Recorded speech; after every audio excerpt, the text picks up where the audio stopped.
నయనతారను తీసుకోవాలంటే ఆస్తులు రాయించుకుంటోందా? ఆమె రెమ్యూనరేషన్ అందనంత ఎత్తులో ఉందా? ఉన్నా ఆమె కావాలా? తప్పదు. ఆ క్యారెక్టర్కి నయనతారే కావాలని డిసైడ్ అయితే స్పెషల్ బడ్జెట్ పెట్టుకోవాల్సిందేనా? హిందీ సినిమా ఆఫర్ వస్తే కళ్ళు తిరిగే రెమ్యూనరేషన్ అడిగిందట. ఇంతకీ ఎంత కోట్ చేసిందో చూద్దామా? నయనతార తెలుగులోనే కాదు, సౌత్ లోనే కాస్ట్లీ హీరోయిన్. నయన్ కావాలంటే స్టార్స్ కు దీటుగా రెమ్యూనరేషన్ ఇవ్వాల్సిందే. మనశంకర వరప్రసాద్ గారు రిలీజ్ తర్వాత నయన్ రెమ్యూనరేషన్ మరోసారి హాట్ టాపిక్ గా మారింది. సీనియర్స్ చిరంజీవి, బాలకృష్ణ, రజనీకాంత్, వెంకటేష్ కు యంగ్ హీరోయిన్ సెట్ కావడం లేదు. దీంతో అందరూ నయనతారే కావాలని పట్టుబట్టడంతో భారీ రెమ్యూనరేషన్ డిమాండ్ చేస్తోంది ఈ క్రేజీ హీరోయిన్. స్టార్ హీరోయిన్స్ 1-2 కోట్లు తీసుకుంటున్న టైంలో నయన 4-5 కోట్లు డిమాండ్ చేసింది. ప్రస్తుతం సౌత్ టాప్ హీరోయిన్స్ రెమ్యూనరేషన్ 5 కోట్లు కూడా లేదు. కానీ నయన 15 కోట్లు డిమాండ్ చేస్తుందని తెలిసింది. మనశంకర్ వరప్రసాద్ సెట్స్ పై ఉండగానే 15 కోట్లకు పైగా రెమ్యూనరేషన్ ఆఫర్ చేసి బాలయ్య 111 సినిమాలో హీరోయిన్ గా సెలెక్ట్ చేశారు మేకర్స్. బాలయ్య, నయనతార కాంబోలో ఇది 4వ సినిమా. ఆల్రెడీ సింహ, జైసింహ, శ్రీరామరాజ్యం హిట్ కావడంతో సక్సెస్ఫుల్ హీరోయిన్నే కావాలని దర్శకుడు గోపీచంద్ మల్నేని పట్టుబట్టాడని తెలిసింది. తెలుగులోనే 15 కోట్లు డిమాండ్ చేస్తే నయన హిందీ రెమ్యూనరేషన్ అంతకు మించి ఉంటుంది. అందులోనూ ఖాన్ పక్కన ఛాన్స్ వస్తే వదిలిపెడతారా? ఓ రేంజ్ లో రెమ్యూనరేషన్ ని డిమాండ్ చేస్తారు. 3 ఏళ్ల క్రితం జవాన్తో హిందీలోకి అడుగు పెడుతూనే 10 కోట్లు తీసుకుంది నయన. ఈ లెక్కన 15 కోట్లు మించి డిమాండ్ చేయడంతో మేకర్స్ ఆలోచనలో పడ్డారట. 3 ఏళ్ల క్రితం విజయ్ తో వారసుడు తీసిన వంశీ పైడిపల్లి తర్వాత కనిపించలేదు. తెలుగులో స్టార్స్ అందరూ బిజీగా ఉండడంతో బాలీవుడ్ లో అదృష్టం పరీక్షించుకోవాలని అనుకున్నాడు. బాలీవుడ్ హీరోల్లో కొందరికి కథ వినిపించగా ఎట్టకేలకు సల్మాన్ నుంచి గ్రీన్ సిగ్నల్ వచ్చింది. మాతృభూమి తర్వాత వంశీ పైడిపల్లి మూవీ చేస్తున్నట్టు ట్విట్టర్ వేదికగా అనౌన్స్ చేశాడు సల్మాన్ ఖాన్. అటు తిరిగి ఇటు తిరిగి వంశీ సల్మాన్ ను సెట్ చేసుకున్నాడు. దిల్ రాజు నిర్మించే ఈ సినిమా ఏప్రిల్లో సెట్స్ పైకి రానుంది. ఇందులో హీరోయిన్ గా నయనతారను సంప్రదిస్తే భారీ రెమ్యూనరేషన్ డిమాండ్ చేస్తుందని, అడిగినంత ఇచ్చి తీసుకుంటే బడ్జెట్ పెరుగుతుందన్న ఆలోచనలో మేకర్స్ ఉన్నారట. పెద్ద సినిమా ఎప్పుడు పోస్ట్ పోన్ అవుతుందా అని చిన్న సినిమాలు కాచు కూర్చున్నాయా? ఏప్రిల్ 30న పెద్ది రాదన్న సంగతి ఇండస్ట్రీకి తెలిసిపోయిందా? అందుకే చిన్న సినిమాలన్నీ మే 1న రిలీజ్ కి రెడీ అవుతున్నాయా? చూద్దాం. పెద్ది ఏప్రిల్ 30న వస్తుందని నిర్మాతలు గట్టిగా చెప్తున్నారు. ఆ మధ్య రామ్ చరణ్ బర్త్డే సందర్భంగా పహల్వాన్ గ్లిమ్స్ రిలీజ్ చేస్తే అందులోనూ రిలీజ్ డేట్ ఏప్రిల్ 30 అనే ఉంది. అయితే ఇండస్ట్రీలో మాత్రం పెద్ది రిలీజ్ పై నమ్మకం లేదు. పోస్ట్ పోన్ న్యూస్ గట్టిగా వినిపిస్తోంది. పెద్ది షూటింగ్ నాన్ స్టాప్ గా 2 యూనిట్స్ తో నడుస్తున్న పోస్ట్ పోన్ వార్త కొన్ని రోజులుగా చక్కర్లు కొడుతోంది. పెద్ది రాదన్న నమ్మకంతో సమంత నిర్మాతగా తీస్తున్న మా ఇంటి బంగారం రిలీజ్ ను ప్రీ పోన్ చేయడానికి రెడీ అవుతోందట. మే 15న రావాల్సిన ఈ సినిమాను మే 1నే తీసుకొచ్చే ప్లాన్ చేస్తోందని సమాచారం. సమంత యాక్షన్ హీరోయిన్ గా కనిపిస్తున్న ఈ సినిమా నందిని రెడ్డి దర్శకత్వంలో రూపొందుతోంది. ఏప్రిల్ 30న పెద్ది రిలీజ్ అవుతుందా లేదా ఈ డౌట్ కు చిన్న సినిమా గాయపడ్డ సింహం ఆజ్యం పోసింది. మే 1న గాయపడ్డ సింహం రిలీజ్ అవుతోందని ప్రకటించారు.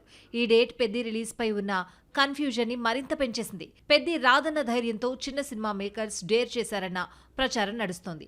ఈ చిన్న సినిమాను దిల్ రాజు వరల్డ్ వైడ్ గా రిలీజ్ చేస్తున్నారు. పెద్ది ఏప్రిల్ 30న వస్తే గాయపడ్డ సింహం వారం రోజులు వెనక్కి వెళ్తుందని, రాకపోతే మాత్రం మే 1న వస్తుందని క్లారిటీ ఇచ్చారు దిల్ రాజు. పెద్ది ఏప్రిల్ 30న రాకపోతే నిర్మాతలు చాలా నష్టపోతారు. 6 నెలల క్రితమే ఓటీటీ రైట్స్ అమ్ముడయ్యాయి. ఏప్రిల్ 30న పెద్ది బొమ్మ థియేటర్స్ లో పడకపోతే ఓటీటీ రైట్స్ లో 30% కోత విధిస్తారట. వాయిదా వేయాల్సి వస్తే ఇంతకంటే మంచి రిలీజ్ డేట్ దొరకదన్న భయం కూడా మేకర్స్ లో ఉంది. దురంధర్ 2 వసూళ్ల వరద ప్రవాహంలో రికార్డులు కొట్టుకుపోతున్నాయి. తగ్గేదే లేదంటూ లాంగ్వేజ్ తో సంబంధం లేకుండా దూసుకుపోతోంది. దురంధర్ పైనే కాదు, చాలా రికార్డులపై రివెంజ్ తీర్చుకుంది. 2025లో దురంధర్ సృష్టించిన ప్రభంజనాన్ని మర్చిపోయేలా సీక్వెల్ చేస్తోంది. అన్ని రికార్డులను మడత పెట్టేస్తున్న ఈ క్రేజీ మూవీ ముందు ఇంకా ఒకే ఒక్క రికార్డు మాత్రమే ఉంది. ఇంతకీ అదేంటో చూద్దాం. సౌత్ సినిమాలు బాహుబలి 2, పుష్ప 2, KGF 2, కల్కి 1000 కోట్లు దాటడం వెనకాల బాలీవుడ్ ఆశీస్సులున్నాయి. హిందీ ఆడియన్స్ కు బాగా నచ్చితేనే 1000 కోట్ల మార్కును క్రాస్ చేయడం సాధ్యమవుతుంది. ఇక బాలీవుడ్ మూవీ హిందీ ఆడియన్స్ కు నచ్చితే 1000 కోట్లు కలెక్ట్ చేయడమే కాదు, రికార్డులు బ్రేక్ చేయడం ఈజీ. 2025లో 1000 కోట్లు టచ్ చేయలేదన్న లోటును బాలీవుడ్ మూవీ దురంధర్ ఏడాది చివరిలో తీర్చేసింది. ఓపెనింగ్ డే వసూళ్లు నార్మల్ గా ఉన్నా సినిమాకొచ్చిన పాజిటివ్ టాక్ తో బాక్సాఫీస్ వద్ద విశ్వరూపం చూపించింది. వరల్డ్ వైడ్ 1307 కోట్లు కలెక్ట్ చేసి అందరికీ షాక్ ఇచ్చింది. ఆకలి మీదున్న బాలీవుడ్ దురంధర్ వసూళ్లతో చాలా కాలం తర్వాత కడుపు నింపుకుంది. దురంధర్ వచ్చిన 100 రోజుల తర్వాత సీక్వెల్ దురంధర్ 2 వస్తే రికార్డులతో మోత మోగిస్తోంది. దురంధర్ లాంగ్ రన్ లో 1307 కోట్లు కలెక్ట్ చేస్తే దురంధర్ 2 11 రోజుల్లో ఈ వసూళ్లను దాటేసి వరల్డ్ వైడ్ 1365 కోట్ల గ్రాస్ కలెక్ట్ చేసింది. ఇక 9 ఏళ్లుగా నార్త్ అమెరికాలో బాహుబలి 2 పేరు మీదున్న 20 మిలియన్ మార్కును దురంధర్ 2 దాటేసింది.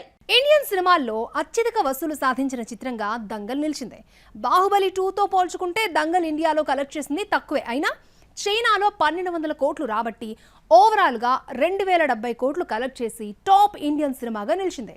ఈ రికార్డ్ని ధురంధర్ 2 బ్రేక్ చేస్తుందా లేదా అంటూ ఇప్పుడు చర్చ నడుస్తోంది. 2070 కోట్లు కలెక్ట్ చేసిన దంగల్ తర్వాత 1788 కోట్లతో బాహుబలి 2 సెకండ్ ప్లేస్లో ఉంది. పుష్ప 2 వరల్డ్ వైడ్ 1742 కోట్ల గ్రాస్ కలెక్ట్ చేసి థర్డ్ ప్లేస్లో ఉంది. అయితే ఇండియాలో బాహుబలి 2 కలెక్ట్ చేసిన 1416 కోట్లను పుష్ప 2 దాటేసి 1471 కోట్లు వసూలు చేసింది. ఈ రెండు వసూళ్లను ధురంధర్ 2 దాటేస్తుందని అంచనా వేస్తున్నాయి ట్రేడ్ వర్గాలు. ధురంధర్ 2 1000 కోట్ల మార్కును అలవోకగా వారం తిరగకుండానే దాటేసింది. వసూళ్ల పరంగా దంగల్, బాహుబలి 2, పుష్ప 2 తర్వాత ఆ ప్లేస్ లో ధురంధర్ 2 ఉంది. ఇక RRR లాంగ్ రన్ లో వరల్డ్ వైడ్ 1230 కోట్లు, KGF 2 1215 కోట్లతో 5-6 స్థానాల్లో ఉన్నాయి. ఆ తరువాతి స్థానాల్లో 1160 కోట్లు రాబట్టిన జవాన్, 1055 కోట్లతో పఠాన్, 1042 కోట్లతో కల్కి ఉన్నాయి. ధురంధర్ 2 వసూళ్లు ఎక్కడ ఆగుతాయో ట్రేడ్ పండిట్స్ కూడా చెప్పలేకపోతున్నారు. ఇండియా వైడ్ ఎన్ని భాషల్లో ఎన్ని సినిమాలు వచ్చినా ధురంధర్ 2 పేరు మాత్రమే వినిపిస్తోంది. ఇంకో 2 వారాల్లో బాహుబలి 2, పుష్ప 2 రికార్డులు బ్రేక్ అయ్యే ఛాన్స్ ఉంది. దంగల్ను క్రాస్ చేస్తుందా లేదన్న క్వశ్చన్ ఊరిస్తున్నా బాలీవుడ్ వర్గాలు మాత్రం దంగల్ను లెక్కలోకి తీసుకోవడం లేదు. దంగల్ 2070 కోట్లు రాబట్టినా చైనా వసూళ్లే 1200 కోట్లు ఉండడంతో ముందు బాహుబలి 2 కలెక్ట్ చేసిన 1788 కోట్లు దాటితే చాలన్న ఫీలింగ్ లో బాలీవుడ్ వర్గాలున్నాయి. నితిన్ సక్సెస్ ట్రాక్ తప్పి చాలా కాలమైంది. దీంతో చేతి దాకా వచ్చిన సినిమాలు ఒక్కొక్కటి అటకెక్కాయి. హిట్ సంగతి తర్వాత ముందు నెక్స్ట్ మూవీ ఏంటి అన్న డౌట్కి సమాధానం దొరకడానికే 8 నెలలు పట్టింది. ఎట్టకేలకు 2 సినిమాలతో మళ్ళీ బిజీ అయ్యాడు నితిన్. యంగ్ హీరోల్లో ఎక్కువ ఫ్లాపులు చూసిన రికార్డ్ నితిన్ పేరు మీదే ఉంది. ఏ హీరో అయినా 4-5 ఫ్లాపులు పడితే ఫేడౌట్ అయిపోతాడు. కానీ 16 ఫ్లాపులు చూసిన నితిన్ ఇష్క్, గుండె జారి గల్లంతైందే వంటి వరుస హిట్స్ తో నిలదొక్కున్నాడు. ఆ తర్వాత 3 ఫ్లాపులు ఫేస్ చేసి ఆతో మరోసారి హ్యాట్రిక్ ఫ్లాప్ తర్వాత భీష్మతో సక్సెస్ చూశాడు. ఆ తర్వాత మళ్లీ ఇంతవరకు సక్సెస్ చూడలేదు. భీష్మ హిట్ తర్వాత నితిన్ 7 ఫ్లాపులు ఫేస్ చేశాడు. Check, Rang De, Maestro, Macherla Niyojakavargam, extraordinary man, Robin Hood, తమ్ముడుతో ఫ్లాపులు క్యూ కట్టాయి. డబుల్ హ్యాట్రిక్ ఫ్లాప్ తర్వాత నితిన్ కెమెరా ముందుకు రావడానికి 8 నెలలు పట్టింది. తమ్ముడు తీసిన దిల్ రాజు, నితిన్ దర్శకుడు వేణు కాంబోలో ఎల్లమ్మ మూవీ ప్లాన్ చేశాడు. తమ్ముడు దెబ్బకు ఈ ప్రాజెక్ట్ ను దేవిశ్రీ ప్రసాద్ తో తీస్తున్నారు. నితిన్ కు ఇష్క్ వంటి సూపర్ హిట్ ఇచ్చిన విక్రమ్ కే కుమార్ దర్శకత్వంలో యువి క్రియేషన్స్ ఓ సినిమా ప్లాన్ చేసినా వర్కౌట్ కాలేదు. నితిన్, శ్రీను వైట్లతో మైత్రి మూవీస్ ఓ సినిమా కమిట్ అయింది. ఇందులో హీరోగా నితిన్ పేరు బయటకొచ్చినా చివరికి శర్వానంద్ ఫైనల్ అయ్యాడు. కొన్ని నెలలుగా నితిన్ సినిమా డైరెక్టర్ గా 3-4 దర్శకుల పేర్లు వినిపించినా ఒక్కరూ సెట్ కాలేదు. చివరికి విఐ ఆనంద్ లో నటిస్తున్న సినిమాను అఫీషియల్ గా ప్రకటించారు. ఎక్కడికి పోతావు చిన్నవాడా ఊరు పేరు భైరవకోనతో సక్సెస్ కొట్టిన ఆనంద్ అయినా నితిన్ ను ఫ్లాపుల నుంచి బయటపడేస్తాడేమో చూడాలి. మరి లేటెస్ట్ బర్త్డే సందర్భంగా సితారా ఎంటర్టైన్మెంట్స్ నితిన్ తో సినిమా తీస్తున్నట్లు ప్రకటించింది. బాక్స్ ఆఫీస్ లో మరిన్ని అప్డేట్స్ ఏమున్నాయో చూద్దాం. యథార్థ సంఘటనల ఆధారంగా తీసిన 23 cinema Gaddar special jury award అందుకుంది. ఈ సందర్భంగా తెలంగాణ జైళ్ల శాఖ డీజీ సౌమ్య మిశ్రా అభినందనలు తెలియజేశారు. అభినందన సభకు ఆమె హాజరై మాట్లాడుతూ ఇలాంటి సినిమాలు తీయడం బాధ్యత, కష్టంతో కూడుకున్నదని, చాలా బాగా తీశారంటూ చిత్ర యూనిట్ ను ప్రశంసించారు. సినిమాను ఖైదీలు చూసేలా ఏర్పాట్లు చేస్తానని, కొందరిలో మార్పొచ్చినా అది గొప్ప మార్పేనన్నారు. సామాజిక దృక్పథం ఉన్న ఇలాంటి సినిమాలకు ప్రభుత్వం ప్రోత్సాహకాలు ఇవ్వాలని దర్శకుడు బి నరసింగారావు కోరారు. రాజ్ రాచకొండ స్వీయ దర్శకత్వంలో నిర్మించిన ఈ సినిమా 2025లో రిలీజ్ అయ్యింది. ఏప్రిల్ 10న రిలీజ్ అవుతున్న డెకాయిడ్ కు ఐటెం సాంగ్ హైప్ తీసుకొచ్చింది. Singer Jonita Gandhi item girl గా చేసిన చిచ్చుబుడ్డి సాంగ్ సినిమాకు క్రేజ్ తీసుకొచ్చింది. ఆడివిశేష మృణాల్ జంటగా నటించిన ఈ సినిమాతో కెమెరామెన్ షానియల్ డియో డైరెక్టర్ గా పరిచయం అవుతున్నాడు. Hindi debut movie Lal Singh Chadha disaster తో నాగ చైతన్య బాలీవుడ్ అంటే భయపడిపోయాడని, అందుకే హిందీ మూవీస్ చేయడం లేదన్న వార్తలను హీరో ఖండించాడు.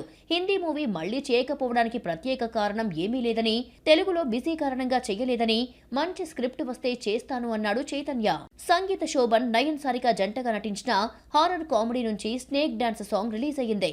ఈ పాటను రఘురామ్ రాయ్గా అనుదీప్ దేవ్ మ్యూజిక్ అందించాడు. సినిమా ఏప్రిల్ 3న థియేటర్స్ లోకి వస్తోంది.